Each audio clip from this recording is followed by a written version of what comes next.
तो finally chapter 261 आ चुका है और जो सभी गोजो फैंस थे जो इतने लंबे टाइम से वेट कर रहे थे उन सभी का इंतजार खत्म हो चुका है। और क्या गोजो वाकई में वापस आ चुका है या नहीं, और अगर वो वापस आ चुका है तो उसने अपने आप को हील कैसे करा, क्योंकि आप सभी को पता ही है अगर गोजो कमबैक करता है तो ये खुद में एक बहुत बड़ा प्लॉट आर्मर है। और क्या वो वाकई में गोजो है या कोई और, इन सभी के आंसर हमें इस चैप्टर 261 में मिल चुके हैं। तो बिना टाइम वेस्ट करे इस चैप्टर को स्टार्ट करते हैं, मगर उससे पहले वीडियो को लाइक और चैनल को सब्सक्राइब करना ना भूलें। तो इस चैप्टर की शुरुआत होती है इटाडोरी यूजी और सुकुना से, जहाँ पर इटाडोरी यूजी डिसाइड करता है कि वो सुकुना का हार्ट पूरी तरीके से डिस्ट्रॉय कर देगा। मगर मुझे यहाँ पे एक चीज समझ नहीं आती वो ऐसा करके करेगा क्या। मुझे नहीं लगता क्योंकि सुकुना को इससे कोई फर्क भी पड़ने वाला है। मगर तो भी सुकुना इस चीज को काउंटर करने के लिए डोमिन एक्सपेंशन बोलता है। मगर उसके ये बोलते ही वो स्मोक सातोरु गोजो को देखता है और ये देख के वो बिल्कुल हैरान हो जाता है। वो बोलता है ये इम्पॉसिबल है, इसे मैंने खुद अपने हाथों से मारा है और ऐसा हो नहीं सकता। और फिर वो इटाडोरी यूजी को धक्का देता है और जाके देखता है आखिर ये कौन है। और फिर सुकुना उसे देखने के बाद ये चीज नोटिस करता है कि वो सातोरु गोजो है ही नहीं, क्योंकि उसके फोरहेड पे बहुत सारे स्टिचेस के मार्क हैं। और इसे देखने के बाद बहुत सारे लोग सोच रहे होंगे कि केंजाकू है जिसने गोजो की बॉडी पे कब्जा कर लिया है। तो तुम्हें मैं बता दूं ये केंजाकू नहीं है। और फिर इसके बाद हम देखते हैं सुकुना कहता है कि मैंने तुम्हें अंडरस्टिमेट कर दिया, मुझे पता नहीं था तुम ये तक करने के केपेबल हो यूटा और गोत्सु। तो यहाँ पर सुकुना ने गोजो को यूटा कहा है, तो इसका मतलब ये गोजो नहीं है।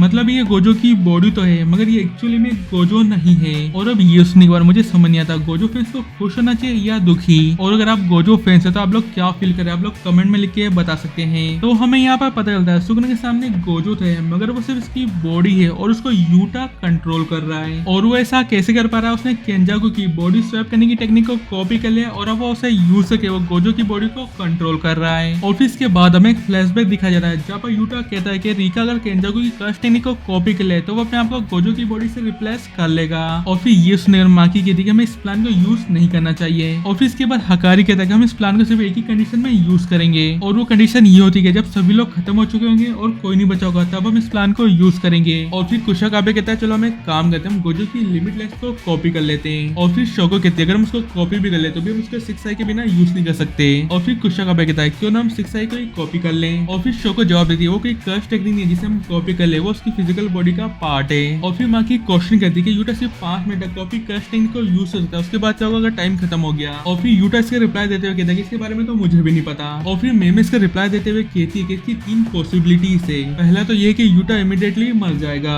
और दूसरा ये कि वो इमीडिएटली नहीं मगर थोड़ी देर बाद मर जाएगा, और तीसरा ये कि अगर केंजाकू की कर्स टेक्निक को सिर्फ एक ही बार एक्टिव करने की जरूरत होती हो तो यूटा 5 मिनट बाद भी लिमिटलेस को यूज कर सकेगा। मगर अगर ऐसा होता है तो मुझे लगता है कि यूटा को अपनी ओरिजिनल बॉडी को खोना पड़ेगा और वो हमेशा गोजो की बॉडी में रह जाएगा। और फिर यूटा कहता है कि पहले तो मैं खुद से ट्राई करूंगा मगर अगर मैं फेल हो जाता हूँ तो मैं गोजो की बॉडी को एक्सेप्ट कर लूंगा। और फिर कुछ को छोड़ के सभी इस प्लान पे एग्री तो कर लेते हैं मगर वो डिसाइड ये करते हैं कि वो ऐसा तभी करेंगे जब उनके पास कोई ऑप्शन नहीं बचेगा। और माकी और यूटा के फ्रेंड्स इस प्लान से एग्री नहीं करते क्योंकि उन्हें यूटा की चिंता होती है। और फिर यूटा कहता है गोजो सेंसे का क्या वो इम्पोर्टेंट नहीं है, हम उन पे हमेशा मॉन्स्टर बनने का बर्डन अकेले ही छोड़ देते हैं और अगर वो मारे गए तो किसी को तो उनकी जगह लेनी पड़ेगी, और अगर कोई आगे नहीं आना चाहता तो मैं उनकी जगह लूंगा। और फिर हमें एक और फ्लैशबैक दिखाया जाए जहाँ पर यूटा गोजो सेंसे से इस चीज को लेकर बात कर रहा होता है। और फिर यूटा गोजो सेंसे से कहता है क्या आपको इस चीज से कोई दिक्कत नहीं है। और फिर गोजो कहता है वैसे ही मैं हारने नहीं वाला तो मुझे कोई फर्क नहीं पड़ता। और फिर यूटा गोजो से उनके एंसेस्टर्स के बारे में पूछता है क्योंकि पास्ट में गोजो ने यूटा से कहा था कि उनके एंसेस्टर्स कॉमन है सुगुवारा।